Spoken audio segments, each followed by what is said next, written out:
Philadelphia in the 1700s was the fastest-growing city in British North America. By mid-century, its population had surged past 20,000, making it larger than Boston and second only to London in the entire British Empire.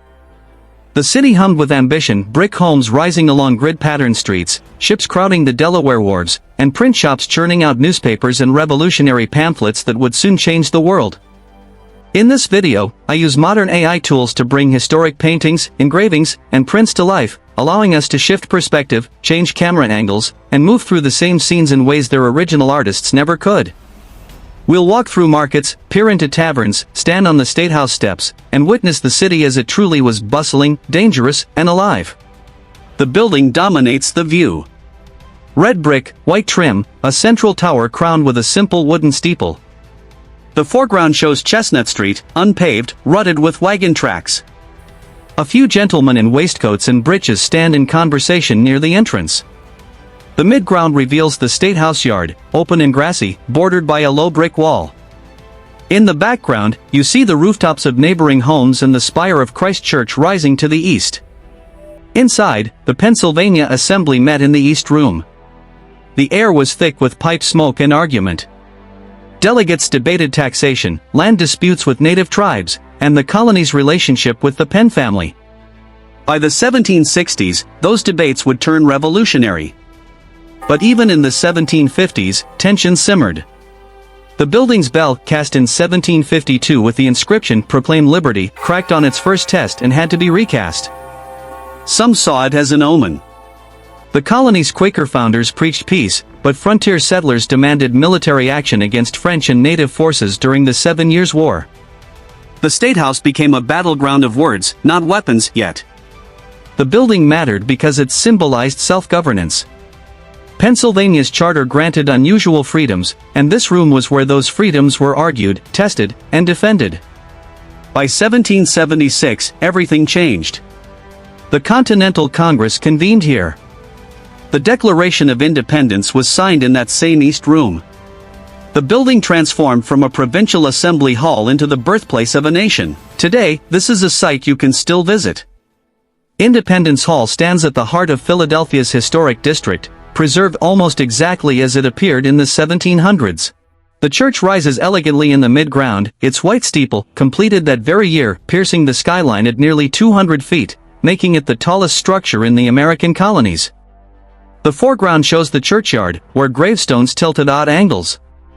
A few parishioners in Sunday dress walk toward the arched doorway. The background reveals the dense rooftops of the surrounding neighborhood, smoke curling from chimneys. Inside, the church is bright. Tall windows flood the nave with light. Box pews line the aisles, their doors painted and marked with family names.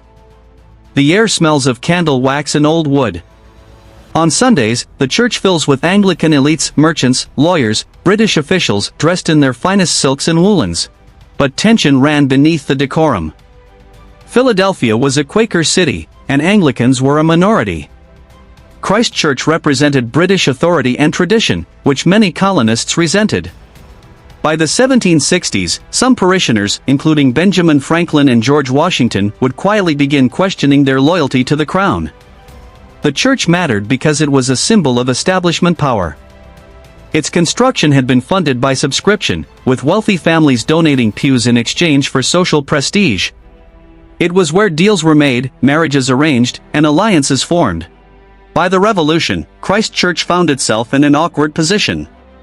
Many of its wealthiest members remained loyalists, while others, like signers of the Declaration, continued to worship there.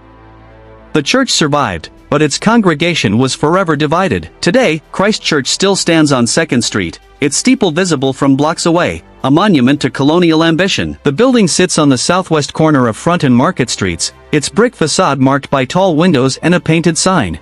The foreground shows a small crowd of merchants in wigs, ship captains in weather-beaten coats, a clerk clutching a ledger. They gather near the entrance, exchanging news. The midground reveals the interior through an open door, tables crowded with men, pipes glowing, newspapers scattered. The background shows the street beyond, busy with carts and pedestrians. Inside, the air is thick with tobacco smoke and the smell of roasted coffee.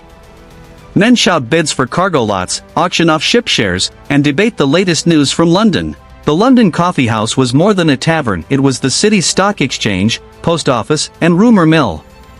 But it was also a tinderbox. In 1765, news of the Stamp Act arrived here first. Merchants read the reports aloud, their anger rising. Within days, mobs formed. An effigy of the stamp distributor was hanged from a tree and burned.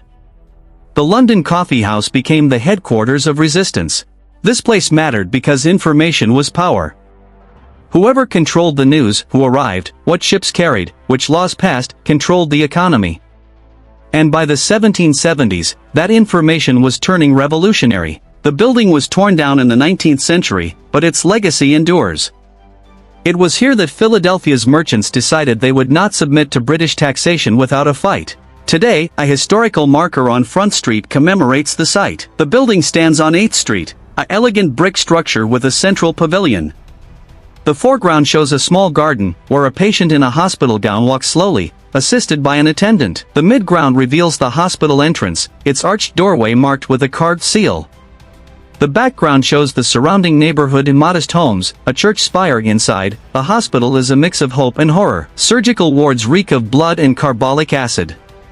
Patients screamed during amputations performed without anesthesia, but the hospital also pioneered humane treatment for the mentally ill, housing them in clean rooms rather than chaining them in cellars. This institution mattered because it was the first public hospital in the American colonies, founded by Benjamin Franklin and Dr. Thomas Bond. It represented Enlightenment faith in reason, science, and charity, but tension existed here too. The hospital served the poor, but only the deserving poor. Drunkards and prostitutes were often turned away. And medical knowledge was still primitive: bloodletting, mercury treatments, and guesswork. By the 19th century, Pennsylvania Hospital became a leader in medical education and psychiatric care. Today, the original building still stands, a National Historic Landmark and a working hospital. The street is blanketed in white. The foreground shows deep ruts where a wagon has passed, now filling with fresh snow. A woman wrapped in a shawl hurries past, head down. The midground reveals rows of brick townhouses, their windows glowing faintly with firelight. Smoke pours from chimneys, flattened by the wind.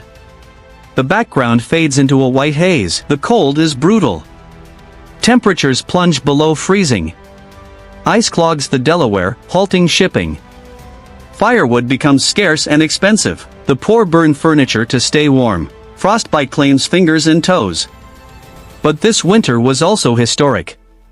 The British occupied Philadelphia from September 1777 to June 1778, while Washington's army froze at Valley Forge just 20 miles away.